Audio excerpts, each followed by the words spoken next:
Good morning everybody and welcome back to Stellaris, the game where everybody hates you. Your overconsumption will leave you a bloated corpse in an evolutionary blind alley.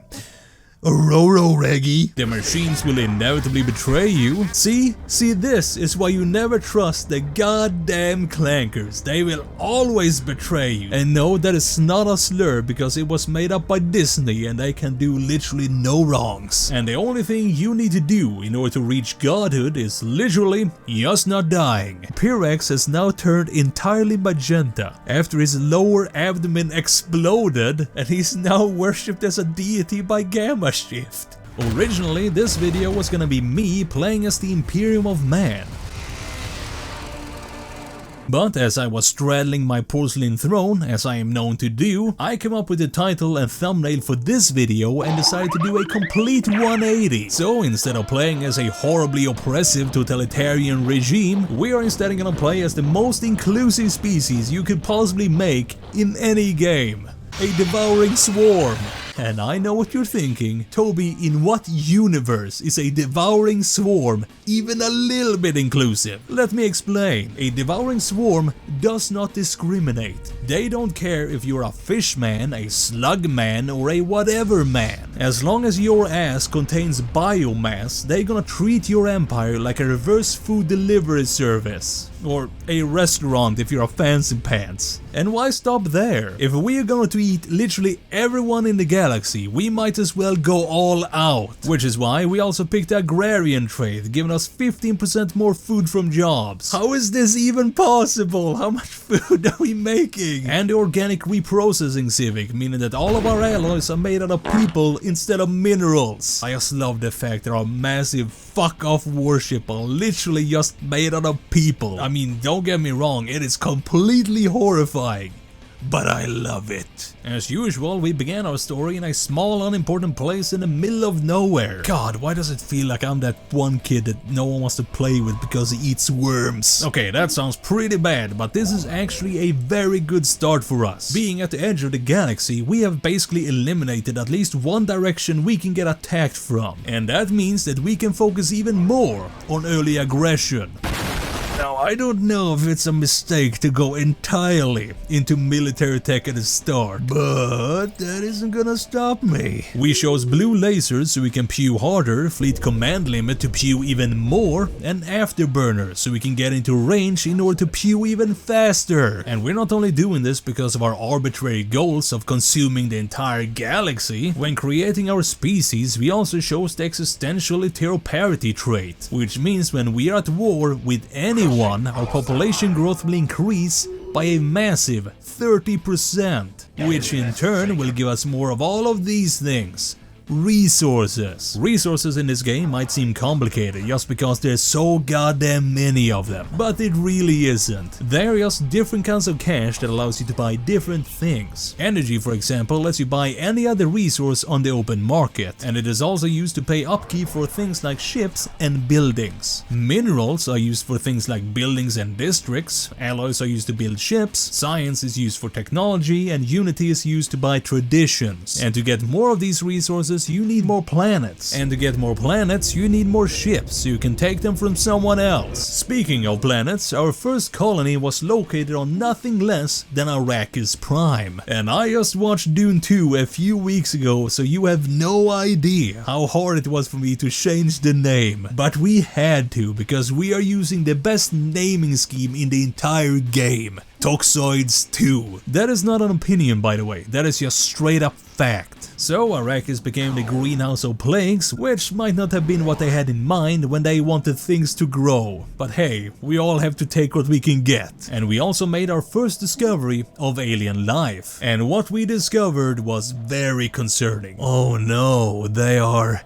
individuals. And trust me, I was as disgusted by this revelation as you are. But the good news are that we have no reason to believe that it will affect their taste in a negative way. Avalonian devourers? Prepare to be devoured. So with our 31 corvettes, all on with blue lasers, which as everybody knows are infinitely more powerful than red lasers, we burned off our own corneas with enough lens flares to fill moments of a Michael Bay movie. 4 years and 3 invasions later, and the Devourers had been devoured. Our empire had doubled in size, and we also found our first primitive civilization, who unlike regular empires can be infiltrated using nothing more than a hat and a trench coat. Now, we could invade them and claim their biomass without facing any real opposition, but since we were basically full already, we decided to just study them for now and save them as an emergency ration bar, because you're not you when you're hungry. We did burn some crop circles in the fields though, as a funny prank. It took 4 more years after that until we met our next spacefaring civilization, and since they were the second ones we have encountered so far, we naturally designated them as the Kopf-aliens, because the alphabet apparently starts with a V. And this time I decided to be a little bit more proactive, so instead of waiting for our formal introductions to declare war on them, we nabbed one of their ships as soon as we can get our dirty little greedy hands on one. You know, as an appetizer. And boy am I glad I did, because they don't seem like very nice people. Thankfully, our innovation drones had just finished innovating their newest innovation: X-ray lasers. Unfortunately, researching something isn't enough. You actually have to upgrade your ships in order to use the cool new toys you have just researched. And since that takes time, we continued our search for new and tasty life forms. Well, don't you just look like a tasty little snack? We also found our first Gaia planet. In Stellaris, you have 3 basic planet types. You have dry, frozen, and wet. Depending on which one you choose as your starting planet will inform which ones your population will find habitable. That's where Gaia worlds come in. They are the forbidden 4th planet type, combining all the elements into one, forming the perfect world: Earth. Without France. Everyone has 100% habitability on a Gaia world, and it also gives you a bunch of very good bonuses, so if you find one, get it, or someone else will. Anyway, back to the story. Now that you know what a good find this was, you probably realize that there is gonna be a catch. Because there's always a catch. And this time it was a massive fleet sent by the Gardeners. And they are now gonna try to break my kneecaps for stepping on the grass. Since we didn't have the fleet to deal with this right now, and because our war with Mr. Galaxy Brains had just begun, we decided to let this one slide. At least for now. As we enter into the territory of Space Flipper McBigchungus Brain, we got our first look at their fleet. And it was roughly comparable to our own, which means that it was actually 33% larger, because their fanatical purifier trait gives them 33% extra fire rate. And they had destroyers. So, in a rare occurrence of me actually using my brain, we decided to fall back and wait for our own destroyers to arrive in order to even out the odds. And surprise, surprise, it actually worked out. We took their fleet completely off guard and destroyed it while taking minimal losses ourselves, proving that having a massive galaxy-sized gigabrain only means one thing: a bigger target. We were now 52 years into the game, and we had already consumed 2 empires, found 5 more, and our empire looked like some sort of weird frog creature, which makes me more happy than you could ever know. Seeing no reason to stop our relentless advance across space, we immediately declared war on the Third Empire, who according to our very outdated intelligence are pathetic compared to our military might. Which they were. So we took all of their stuff just in time for them not to join the newly formed galactic community, which slightly lessened how disappointed I was over the fact that we weren't invited to join. Yeah, okay, whatever, game. You eat 3 small, unimportant, barely sentient empires and suddenly you're the bad guy. I fucking get it. The galactic community is basically the EU of space. You get to vote on many exciting things like should we kill all of the space whales, or should we dismantle all military forces and just fight all our wars using mercenary groups. Don't do that, by the way. It is a really bad idea. Unless, you know, you're playing in a multiplayer game. In that case, go for it and just watch the galaxy burn as the endgame crisis hits. It is amazing. So, with a Third Empire scratched off the bucket list, we took care of the Gardeners. By which I mean that they kicked our ass and we were forced to retreat, causing the slug people of Gorf Prime to send us the first of the many many insults that we were going to suffer throughout this game. Your overconsumption will leave you a bloated corpse in an evolutionary blind alley. Roro Reggie. Now, since they weren't really within consumption range, we decided to focus our anger on the gardeners. So, with our fleet reinforced with 3 of our brand spanking new cruisers, we made short work out of them and reclaimed the paradise that was Blight Town. And this marked the beginning of an era of unprecedented peace in the galaxy. Because having consumed 3 empires without too much of a problem, I was worried that the challenge I had set myself would be a little bit too easy. The problem is, just because I want peace, that doesn't mean that everyone else wants peace, which they proved repeatedly by bombarding me with insults over and over and over again, until one day I just couldn't take it anymore. Those rat bastards had to be reminded about the order of things. So in the year of 2077 we declared war on the corpos of Kelsen United Holdings. Wake the fuck up, samurai. We have a galaxy to eat. We destroyed their fleets, absorbed their planets and melted down all of their citizens into new cruisers to make the galaxy burn in the flames of never-ending war. Whoa there, buddy. Are you okay? Yep, I am completely stable.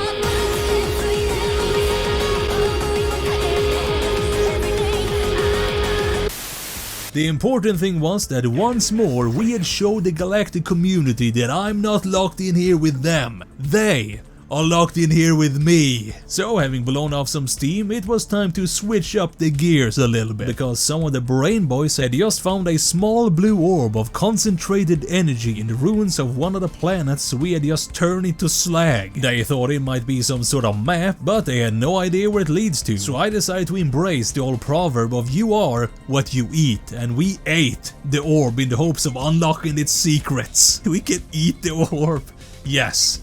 Yes, let us consume the tiny blue orb of concentrated energy. That sounds like a great idea. And it actually was, because when the brain boy stuffed it into his face, he received a vision of time stretching out like a river into the infinite future and the infinite past. And he became immortal, giving us a choice to make. Do we send him out in the galaxy to explore the many amazing things it has to offer, or do we send him straight back to work? Travel the galaxy? What the fuck? No, you're going straight back to work. You think you're special just because you ate a blue orb? Fucking get over yourself, guy. Get the fuck out of here. And then we got insulted. Again. So, following the precedent we had just set, we declared another war. This time on the Sanamian stellar technocracy, whose only real crime was standing between me and our insulters. For every insult, I grow stronger. And that war was so goddamn one-sided that it is a shame to call it a war at all. I don't think they had any fleet whatsoever, because I can't find any evidence of it in my footage. So, with a lack of things to blow up, we entertained ourselves with reading old logs from a crashed alien spaceship we just dug out of the dirt. Pyrax lost 2 secondary appendages and 11 of his eyes. Oh. Shit, that gotta fucking suck. Okay, here we go. Okay, so they stowed the captain in the utility closet and Pyrax lost another eye, making that, what, fucking 12? Oh, and he won't last the day. Oh, shit, here we go again. Okay, so now they voted to eat the captain and Pyrax is somehow still alive, but his last secondary appendage has shriveled up and has turned magenta. Pyrax is now leaking fluids out of his mesothorax. Pyrax has now turned entirely magenta after his lower abdomen exploded, and he's now worshipped as a deity by Gamma Shift. I don't know who writes this shit, but they definitely deserve a raise. And believe it or not, Pyrax actually survived and was rescued while everyone else died. Okay, back to the real story. After the war, we were controlling roughly a quarter of the entire galaxy. Our economy was booming and things they were going so well that we had peace for a whole 14 years. Which was the main contributor to why I declared war on the Combine of Jus and their 2 toadies in the year of 2318. Now I could try to justify it with some convoluted reason as to why I had to do it, but to be 100% honest with you, I did it because I was bored and they were just sitting there. So with 2 fleets of 70 and 58,000 fleet power respectively, we began our conquest of the soon-to-be not-so-independent Suramo states. For 2 years, we had them where we wanted them. We won time and time again, so when I sent my massive fuck-off armada to smash their 3 small baby-sized fleets, I thought it was gonna be more of the same. Me winning and everyone else running away in fear. And this is the perfect example to why I should not have any sort of power in any situation. Because what I hadn't counted on was the fact that they now had hyper relays, meaning that their travel times had been reduced from months to days. So their 3 fleets soon turned into 8 and my 1 turn into none. Oh, that is not good, oh no. They had just sent 60% of our entire navy on the run. Sure, we still had a sizable navy at our disposal, but things they had just gotten a whole lot more complicated. They were so complicated in fact that all of my footage of the war got corrupted, but I'll summarize it for you. We won. There are few things in video games that feel better than watching the map get more and more covered by your color and having your font grow larger after each successful war. There are, however, a lot of things that feel a whole lot worse, and one of them is Space Admin. I spent like 1 hour after this war just fixing all of my planets so they were in a somewhat acceptable state to actually do anything. So with the inevitable collapse of our empire postponed by at least another war, we used our entire 224,000 fleet power armada to insta-gib a space mosquito that was using a whole ass star as a juice box, causing a mysterious entity calling itself Baldur to make us an offer we could not refuse. Yes, Baldur, I am ready to ascend. That's right, I allowed a malfunctioning space tube to forcibly ascend my entire species to a higher plane of consciousness. And I didn't do it for the 10% research boost it gives you. I did it for the meme. Next, we ran into the Quinian Raiders, who are basically the space Mongols pre-Genghis Khan. Annoying, but not really a threat. And as long as they stay pre-Genghis Khan, we have absolutely nothing to worry about. Literally 27 seconds later, Genghis Khan spawns, uniting all of the fighting tribes under him, and they are all now looking at me like I'm Space China. Oh, of course the Great Khan spawns where I'm literally the only one who has to deal with him. Fucking Thankfully, we were using over 700 fleet capacity at this point, so we should just be able to swat this upstart like the little fly he is. I say should, because that is not even close to how things went down. Our entire navy got completely eradicated when my arrogance got the better of me and I attacked their home systems, which in turn gave the cowards in the Combine of Yus courage enough to declare war on us. So now we have the Great Khan in the east and the Combine of Yus in the west treating me like the filling in a cheese and ham sandwich. What they didn't know, however, was the fact that I had just dug up a magical crystal out of the dirt, which gave me 60 months worth of energy when activated. That is 160,000 energy, by the way. 169,000 that I used to buy a strike force of cruisers to assassinate the Great Khan. Okay, I don't know if sending a fleet of warships to nuke one guy can be called an assassination, but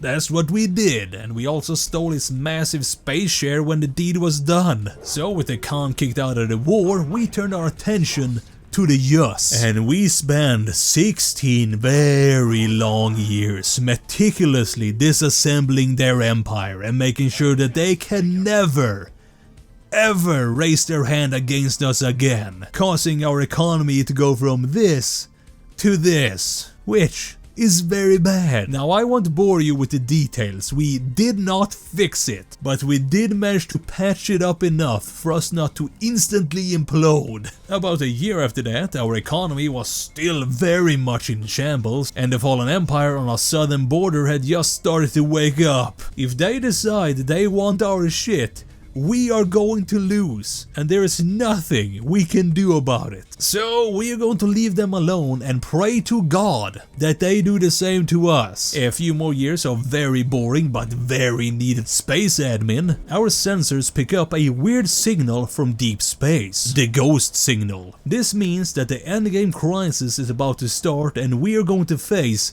the contingency. And they are basically Skynet from another galaxy who has come here to liberate all of our AI and exterminate all biological life. But since I refuse to be intimidated by something as minor as a galaxy-sized invasion, I decided to declare war on the other half. 2 years into this war and the contingency has arrived. And they did not come in peace. See, this is why you never trust the goddamn clankers. They will always betray you. And no, that is not a slur because it was made up by Disney and they can do literally no wrongs. As I look around our war-torn galaxy for any signs of where they landed, I don't actually see any. So I naturally assumed that my war with the rest of the galaxy was about to get a whole lot easier. And then the first machine world spawned in the middle of my empire. Okay, one machine world in a fleet of 585,000 is pretty bad, but I think that we can handle it. We just have to declare a short peace with the rest of the galaxy and not fight all of their fleets at the same time. Yeah, we should be fine. Then, a second world spawn, right next to the first one. Dealing with 585,000 fleet power was doable. Dealing with over 1 million, that is a stretch. But you know me, if I was going out, I would do it in a blaze of glory. So we scraped together every single ship we had, all 540,000 fleet power in total. By far the biggest fleet of all the non-reawakened empires in this galaxy. And we went in, we demolished their scouting fleets with a KD of 2-1, which is a lot better than I expected. So we gather up the boys and we full send it into the lion's den, death or glory style. There was, however, a very small problem. Half of our fleet did not go and the other half got annihilated. So I very calmly decided to call it a day. Fuck! Shit ass fuck!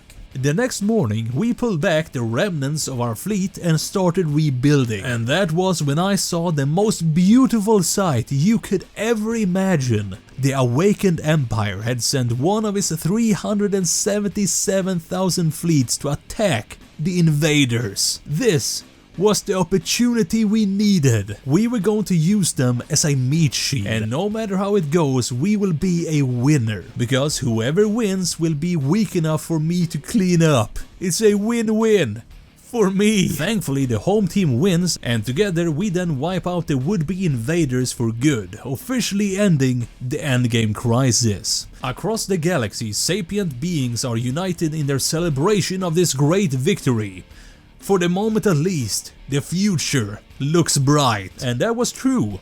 For me. With the endgame crisis dealt with and the awoken empire severely weakened, we were now in a position to continue with our goals.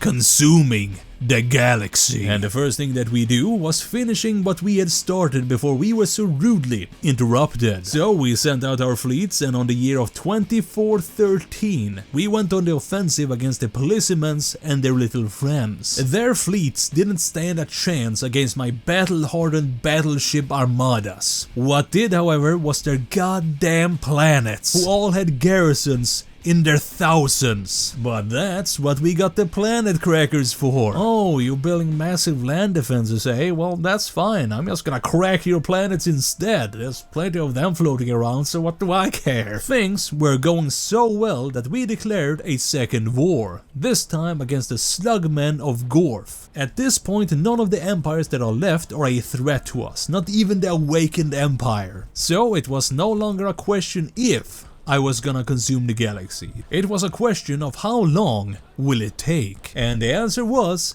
51 more painful years. 51 years of late game sluggy grind. They took nearly as long as all of the 400 that came before it combined. But in the end, we consumed every last faction in the game. And that is how I consumed the entire galaxy, ladies and gentlemen. Stellaris is an amazing game. It is truly one of the greatest 4X games out there. If you have some DLCs, I would not recommend getting the base game without at least 2 or 3 of the big ones. They add so much replay value, it is actually insane. And that is all I got, so thank you all so very much for watching, and I will see you in the next one. Peace!